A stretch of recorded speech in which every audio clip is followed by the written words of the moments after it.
Ok, si t'es démotivé et si t'es perdu en ce moment, écoute bien cette vidéo. Je te préviens, je vais te dire des vérités qui vont faire mal, qui vont te bousculer, mais c'est pour ton bien. Pour ceux qui ne me connaissent pas, je m'appelle Mariam Gaderi, bienvenue sur mon podcast Welcome Home. Si aujourd'hui tu te sens moche, t'es pas bien dans ta peau, t'es pas satisfait de tes finances, de ton travail, de tes relations, peu importe, c'est parce qu'il y a une compétence que tu n'as pas encore appris à maîtriser. C'est une compétence très simple, mais pas facile. Cette compétence, c'est la discipline. Ce qu'il faut que tu comprennes, c'est que tout ce que tu désires le plus dans ta vie est de l'autre côté de ta capacité à être discipliné. Et qu'est-ce que c'est qu'être discipliné ? Parce qu'il y a plein de gens qui parlent de discipline, mais qu'est-ce que c'est réellement qu'être discipliné ? Être discipliné, c'est pas seulement réussir à te faire prendre les actions qui sont inconfortables pour toi sur le court terme pour pouvoir gagner ton propre respect sur le long terme. La discipline, ça va plus loin que ça. La discipline, c'est un état d'esprit, c'est un état d'être, c'est un mode de vie. C'est ta capacité à aimer la difficulté.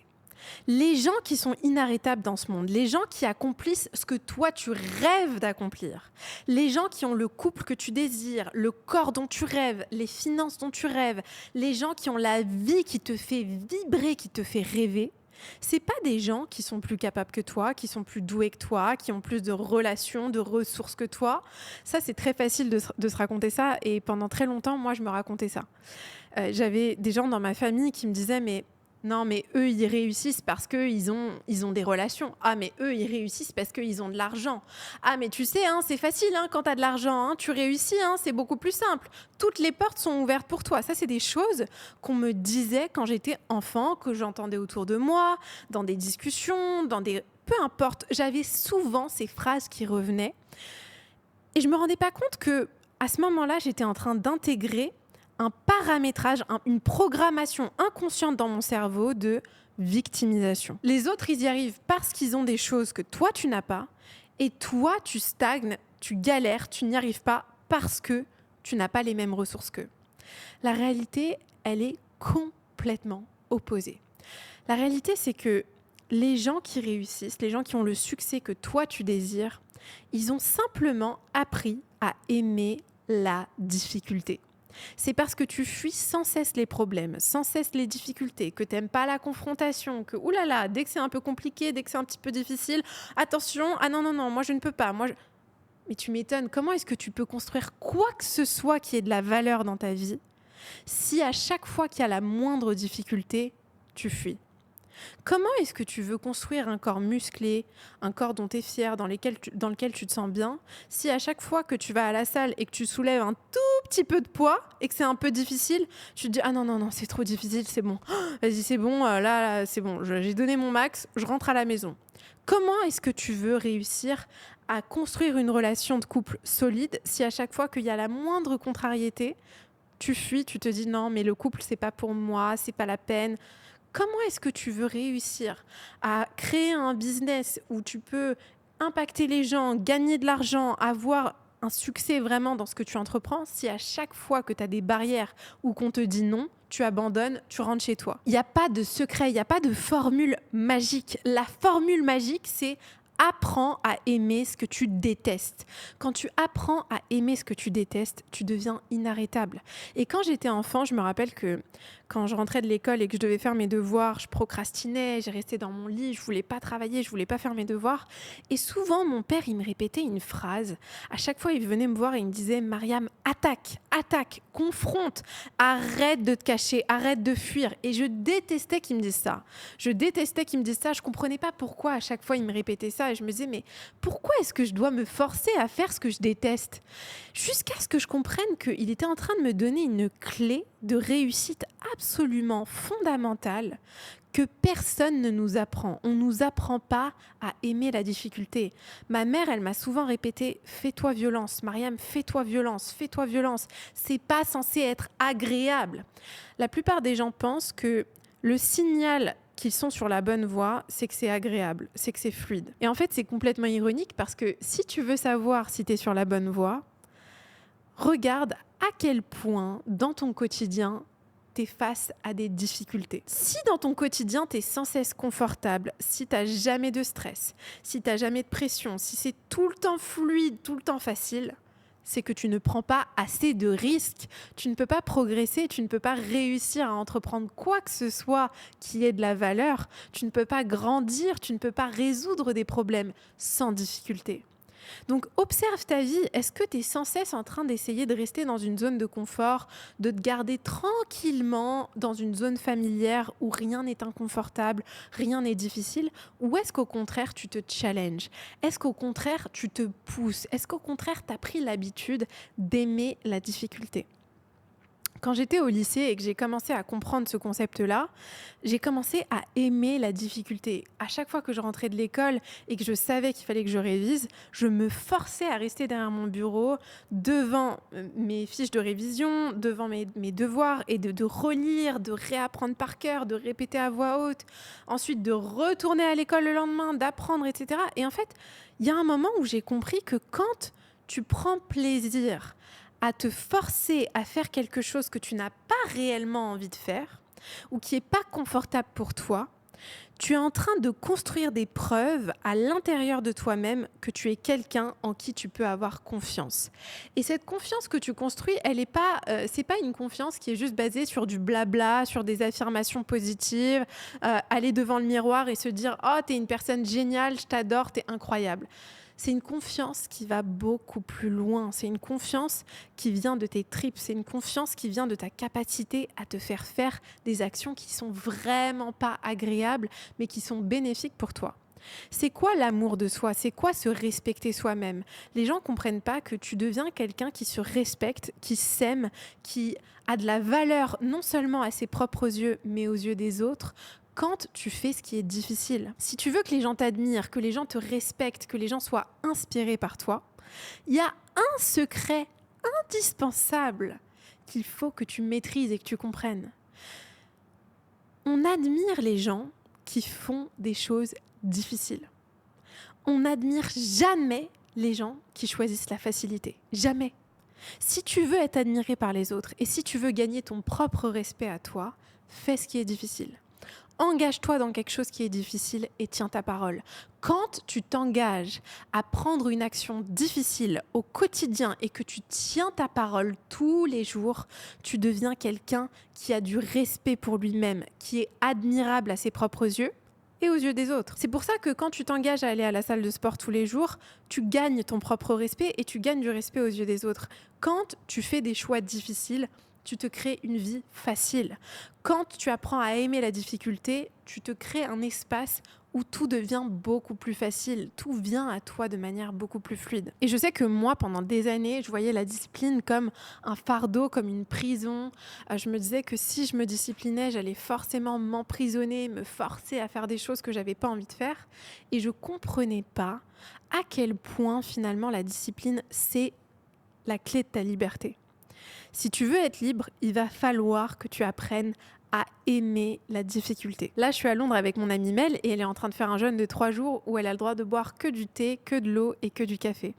Et on parlait de ça ce matin et on se disait à quel point quand tu prends un engagement envers toi-même qui est difficile à tenir, mais qui est bénéfique pour toi, à ce moment-là, tu es en train de te démontrer à quel point tu t'aimes, à quel point tu te donnes de l'importance. L'amour de soi et le respect de soi, c'est un acte, c'est un verbe, c'est un acte que tu fais et que tu pratiques tous les jours. Et à chaque fois que tu te fais une promesse et que tu la tiens, même quand c'est difficile, même quand c'est inconfortable et que tout en toi te crie, te supplie d'arrêter, à ce moment-là, ce que tu es en train de faire, c'est que tu construis des preuves que la valeur et l'importance que tu te donnes est bien supérieure à la difficulté des actions que tu es en train de prendre. Quand tu fais ça, tu deviens inarrêtable. Et pour ça, il va falloir que tu sortes de la posture de la victime. Le héros en toi, le conquérant en toi, n'est pas une victime. Ne trouve pas des excuses, des justifications de rester là où il est. Parce que moi, pendant des années, je me répétais que si j'arrivais pas à avancer dans ma vie, c'était de la faute de mes parents, c'était de la faute de mes traumas, c'était de la faute de mes circonstances. Ah, j'ai grandi dans un foyer où on était pauvre. Ah, j'ai pas eu autant de chance que les autres qui avaient accès à des relations, des écoles, des machins. Mais en fait, tout ça, c'est des excuses. Parce que je peux aussi poser un nouveau regard sur mon passé et me dire que c'est parce que j'ai grandi dans un foyer où on a été pauvre que j'ai envie de construire une vie où justement je me crée cette sécurité financière. C'est parce que j'ai vu mes parents se battre pour nous donner les mêmes privilèges que les autres que j'ai en moi la résilience et la niaque de réussir. Je peux poser à tout moment un regard complètement différent sur mon passé et toi aussi tu peux poser un regard différent sur ton passé. Tu peux choisir de rester dans la posture de victime et te dire c'est de la faute de mes parents, c'est de la faute de la société, c'est de la faute de ma famille, de mes traumas, de tout ce que tu veux. Mais la réalité c'est que est-ce que ça t'aide à avancer ? Aujourd'hui j'ai une règle que je suis quoi qu'il arrive. C'est que je ne crois et je ne fais que ce qui me permet d'avancer vers mes objectifs. Il va falloir que tu apprennes à croire et à faire que ce qui te permet d'avancer vers tes objectifs parce que tout le reste, c'est une perte de temps. Si aujourd'hui, tu n'es pas bien dans ta peau, tu es en surpoids, au lieu de te dire « Ah, c'est la génétique, j'arriverai jamais, je peux pas perdre de poids, c'est pas possible pour moi », sors de ce bullshit. C'est un bullshit. C'est du mensonge. C'est un mensonge que tu te racontes à toi-même.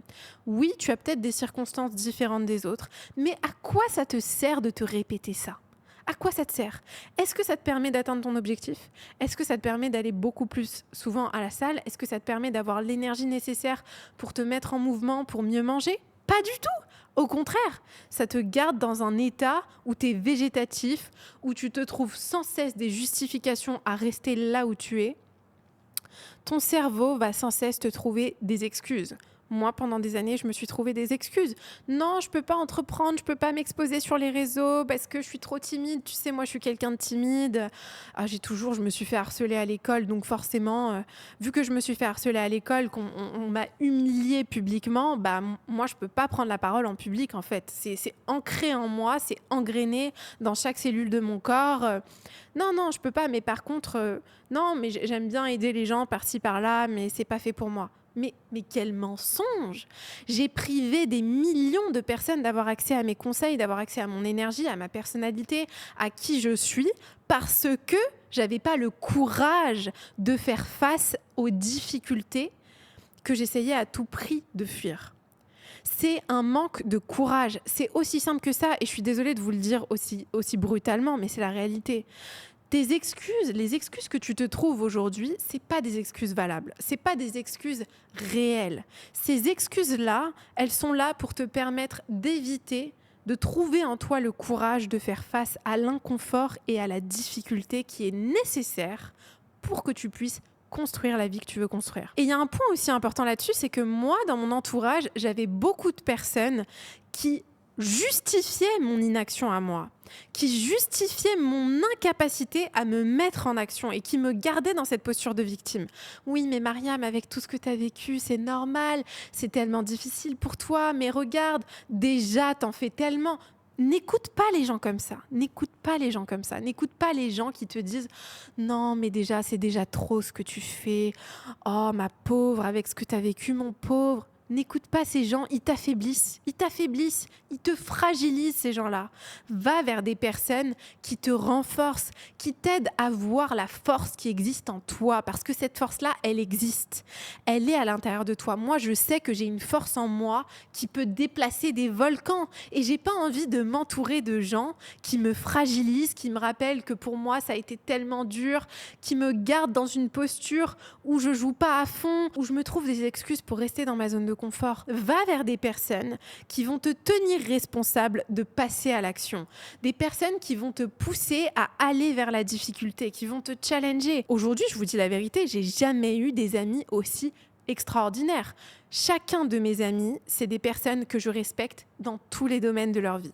C'est des personnes qui vont jamais me donner le sentiment que je peux pas faire quelque chose. Jamais, jamais, jamais, jamais. C'est des personnes qui, au contraire, quand je vais commencer à me donner des excuses, quand je vais commencer à trouver des excuses sur pourquoi est-ce que je fais pas quelque chose, qui vont me regarder, qui vont me dire Mariam, là, tu es en train de te bullshitter, tu es en train de te trouver des excuses. Vas-y, affronte, confronte ta peur. Elles vont même me trouver des opportunités pour que je confronte mes peurs. Et c'est de ça dont tu as besoin, c'est de ça dont on a tous besoin. C'est ça l'amour. Quelqu'un qui t'aime, c'est quelqu'un qui va savoir avoir de l'empathie pour toi, mais qui va pas te confirmer que tes excuses sont valides pour rester au même stade toute ta vie. C'est quelqu'un qui va te pousser, te challenger, qui va te parler de manière franche, qui va t'aider à sortir de ta zone de confort parce que justement, cette personne voit le potentiel en toi. Cette personne t'aime tellement qu'elle n'a pas envie de te voir stagner, rester dans la même posture, voire régresser. Il y a beaucoup trop de gens qui croient que quand quelqu'un les aime, la personne va les rassurer, va les garder dans leur zone de confort, va justifier toutes les excuses qu'elle se trouve pour ne pas réellement se sortir d'une situation inconfortable. Mais les gens qui t'aiment le plus, c'est les gens qui auront les discussions les plus inconfortables avec toi. Moi, je sais qu'aujourd'hui, dans mes relations, je passe pas par 4 chemins. Si je vois que tu fais quelque chose qui est pas bon pour toi, je vais te le dire. Si je vois que tu te trouves des excuses, je vais te le dire. Maintenant, si tu n'arrives pas à accepter ce que je te dis, si tu n'arrives pas à entendre ce que je te dis, malgré le fait que tu sais que j'ai les meilleures intentions pour toi, c'est que d'une certaine manière, tu es attaché à ta souffrance. C'est que d'une certaine manière, tu as envie de rester dans une situation qui est confortable pour toi. Et c'est pas grave. Mais ne prétends pas que tu as envie de te sortir d'une situation si quand quelqu'un vient te voir et te donne des solutions concrètes, des zones et des pistes pour te sortir de cette situation, tu te fermes, tu trouves des excuses. Non, mais tu comprends pas, mais j'ai pas besoin de ça maintenant. Accepte. Pour le moment, tu es dans une phase où tu as besoin de prendre ton temps et de rester dans cette phase-là, dans ce moment-là de ta vie. C'est pas grave. Il faut juste être radicalement honnête avec soi-même. Moi, j'ai beaucoup plus de respect pour les gens qui sont honnêtes, qui vont venir me voir et qui vont me dire « Mariam, tu sais quoi ? Là, je suis en couple avec cette personne. C'est toxique, je suis pas bien, je suis malheureux. Mais pour le moment, je décide de rester dans cette relation. » Pour différentes raisons, j'ai besoin de rester dans cette relation. Peu importe ce qui se passe, le plus important, c'est d'être toujours honnête envers toi-même. Si tu veux aller plus loin et avoir accès à ma méthode pour apprendre à devenir discipliné, je te mets le lien de mon programme Mission Discipline juste en dessous. Et comme d'habitude, je t'envoie énormément d'amour.